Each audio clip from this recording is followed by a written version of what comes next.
Hi, welcome to Nina in the Kitchen. I love foods that have a flavor affinity for each other, and it's just a matter of throwing them together and then you have something that is delicious. So today I want to show you my 3 favorite bruschettas, or bruschetta, you can say it either way. And what it is are toasts, but bruschetta comes from the word bruschare, which means to scorch.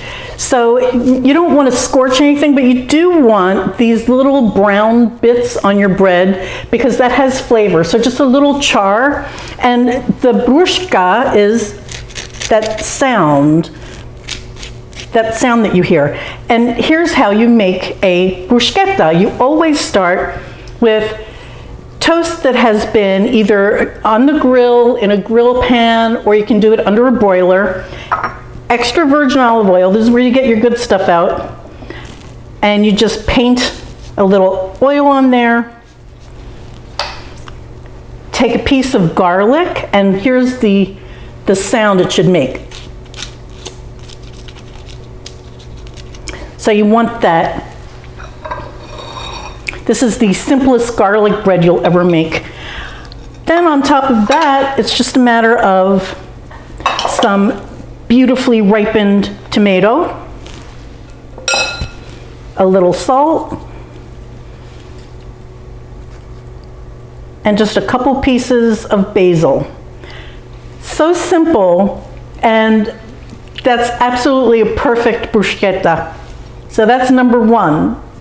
This next bruschetta is a caprese salad, and what I'm going to do is just take a clove of garlic, slice it up so that your guests can pluck out what they don't want to eat.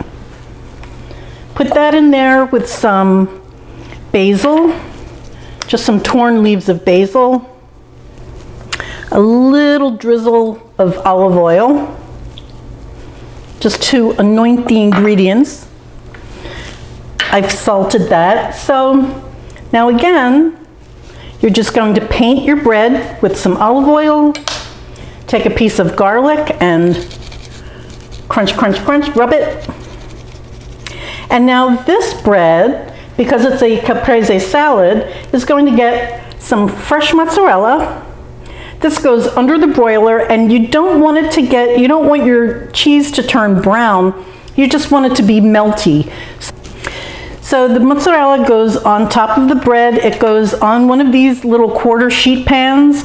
If you don't have one of these, I'm telling you, this thing is so handy. I love this little thing. So I'm putting this under the broiler of my toaster oven, just enough to melt the cheese.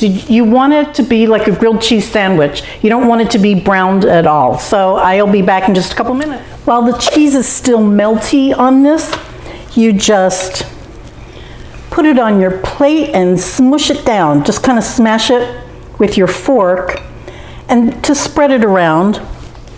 And then you just want the basil and the tomato, which has been sitting for just a few minutes. Look at all the juices that come out of that. It's amazing. And a little garnish of basil, and that's your second bruschetta. This next one is a little different and sometimes my favorite. It just depends. On Monday I like this one, on Wednesday I like that one. But let me show you the ingredients for this. What we're going to do is take the bruschetta, we're going to paint it with oil and rub it with garlic like we have been doing. And then I have 2 kinds of olives here. One is a water-cured olive, and that's the one that every little kid has taken on Thanksgiving and done this with, right? So that's the water-cured olive. The other one is a oil-cured olive. And the reason that you want to mix these up is because if you just use the oil-cured, it would be a very intense flavor, very meaty texture, and probably not to the liking of everyone. In France, this is called tapenade. In Italy, it's called olivade. And here's how I make it. I just take these olives. Now, these have pits in them, but you get rid of them very easily by just taking a bench scraper or a wide-bladed knife, and you just crush. And now, Now the pit just pops right out. The rest of this can be done in a food processor or a blender. And there's one thing I'd like to show you, and that is that the correct way to mince garlic in a processor is to turn your processor on first. A lot of people don't know this.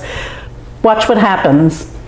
You turn it on, you put your garlic down the chute.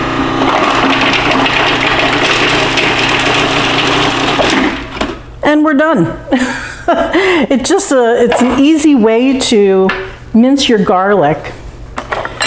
So to that, I'm going to add the oil cured along with the oil. And if you don't have oil in your oil cured garlic, just pour a little bit in there. The water cured olives, 1 anchovy fillet, and then you want to just drizzle. You can put an herb in here if you like. Some thyme is nice, or parsley. I'm just going to keep this plain. Then through the feed tube, you just pour as much oil as you need to make it into a wet paste.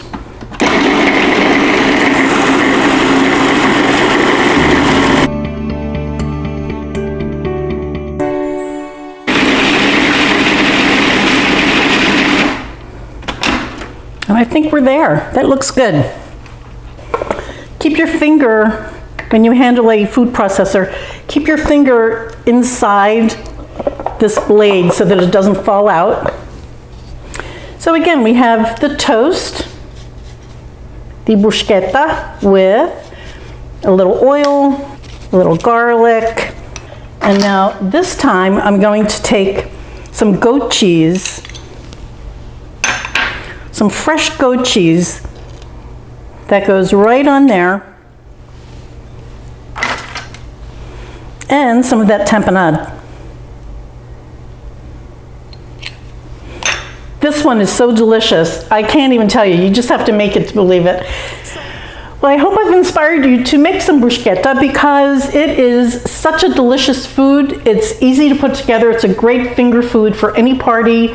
And thank you so much for watching. NinaInTheKitchen.net for the recipes, Nina in the Kitchen Facebook, and follow me on YouTube, please, by subscribing.